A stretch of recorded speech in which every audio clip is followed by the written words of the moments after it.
Microsoft Store is a great place to find and buy apps for your Windows 11 10th PC. It provides access to your favorite apps, games, and in-app content from your Microsoft account.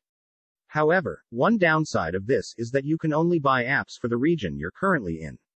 This means that if a game or application is only available in one country, users in other countries may not have access to it. Luckily, there is a way that you can change the Microsoft Store region very easily. This means that you can buy apps that are appropriate for your country without having to use a VPN or proxy server. Let me show you how. Open Settings on your device. Scroll down to Time and Language and click it. Click Language and Region on the right pane.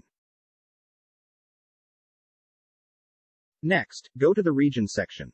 Select your desired location using the drop-down menu titled Country or Region.